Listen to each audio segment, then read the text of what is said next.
수술에 대한 공포감을 먼저 갖는 경우가 있어서 그런 때는 이제 뭐 정밀 검사를 해봐야겠지만 저는 이제 그렇게 가볍게 오시면 네, 안녕하세요. 시원한 척추 건강을 알려드리는 척추 사이다입니다. 허리 수술을 한다고 했을 때 주변에서 도대체 왜 척추 수술을 하지 말라고 다들 말릴까라는 것을 주제로 이야기해 보려고 합니다. 흔히 이제 진료실에 오셨을 때 굉장히 오랫동안 고통스러워하고 수술이 정말 필요해서 상담 후에도 수술이 결정이 됐는데 그것을 이제 뭐 주변 사람이 말린다든지 자녀분이 말린다든지 해서 결국 수술이 취소하고 다시 또 이제 계속 쳇바퀴처럼 주사 맞고 물리치료하고 약 먹고 이렇게 해결 안 되는 분들을 가끔 봅니다. 그래서 거기에 대해서 오늘 얘기를 해보려고 하는데 척추 수술에 대한 결과가 좀 다양합니다. 그러니까 한 사람이 어떤 사람한테 수술을 받았냐에 따라 결과가 달라지는 그런 게 아니고요. 허리의 상태에 따라서 허리의 심각성에 따라서 수술을 하고도 완전히 회복하지 못하거나 뭐 완전히 엄청 깨끗하게 좋아지거나 이러지 않을 분들이 분명히 존재를 합니다.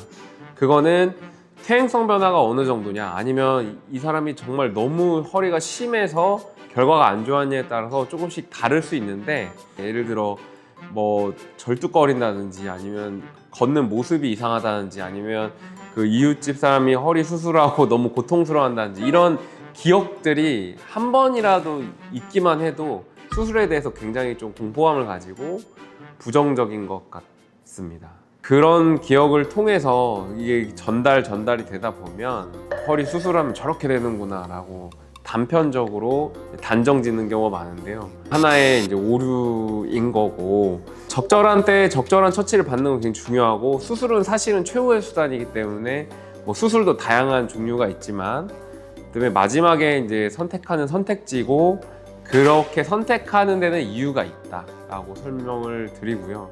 환자분들이 이제 엑스레이만 가지고 와서 허리가 조금밖에 아프지 않은데도 뭐 저 허리 혹시 수술해야 돼요? 라고 물어보시는데 디스크가 있는지 뭐 협착이 심한지도 없는 정보 상태에서 수술에 대한 공포감을 먼저 갖는 경우가 있어서 그런 때는 이제 뭐 정밀 검사를 해봐야겠지만 저는 이제 그렇게 가볍게 오시면 먼저 수술할 일은 없다라고 단정지어서 말씀을 드리고 시작을 합니다. 이게 실질적인 수술에 적응증에 해당하는지를 반복적으로 주고받으면서 얘기를 하는 거죠. 얼마나 불편한지, 얼마나 아픈지 이거 점수를 표현해 보라고 하고 언제 아픈지, 어떤 일을 하는지 이걸 좀 자세하게 물어봅니다. 그래서 환자분이 이제 별로 생각보다 심하지 않다 이러면은 다른 수단 예를 들어 주사를 맞고 좋아질 수도 있고요. 물리치료 하거나 도수치료 하거나 뭐 이런 영역 안에서 충분히 생활 교정하고도 좋아질 수 있다. 이렇게 교육을 하면 만족도가 높으신 것 같아요. 병원에 오는 이유는 수술 받으려고 오는 게 아니고요. 허리가 아파서 와서 그것을 치료받고 관리받고 퇴행성 변화가 뭐 더 심해지거나 진행되지 않는 거를 도와주는 역할을 하고 있습니다. 그래서 의사는 환자를 보고 무조건 수술하는 사람이 아니고 그런 식으로 조절할 수 있다는 거를 알려주고 안심시켜주는 역할을 한다고 생각을 합니다. 요즘 허리 안 아프세요? 허리 아파요. 4, 5번 왼쪽 다리로 방사통이 방사통이 언제 있으시죠? 한 달에 한 2번 정도? 한 달에 2번. 지낼만 하시면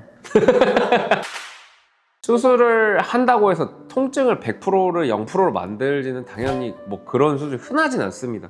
그런 분들도 분명히 있지만 잔통이라고 해서 잔통이 남을 수도 있고 수술은 모든 마디를 수술하는 게 아니기 때문에 다른 부위 때문에 아플 수도 있고 뭐 물론 수술이 정말 잘못돼서 아픈 경우도 분명히 있기는 할 겁니다. 하지만 적절한 때 정말로 수술해야 되는 분들이 그런 공포심 때문에 하질 못하고 진짜 마비된 채로 몇 년을 사는 경우도 많이 봤기 때문에 그런 어떤 뜬소문이나 공포감이 주는 부작용이 더 많다고 생각합니다. 정말 필요한 때에 환자의 삶의 질이나 환자의 어떤 장애가 남지 않기 위한 수술은 반드시 필요하고 적절한 때에 받는다면 삶에 더 큰 도움이 될 수 있다는 점을 아셨으면 좋겠고 너무 공포감 때문에 치료를 못 받거나 아니면은 다른 치료로 오랫동안 헤매는 일은 없었으면 좋겠습니다.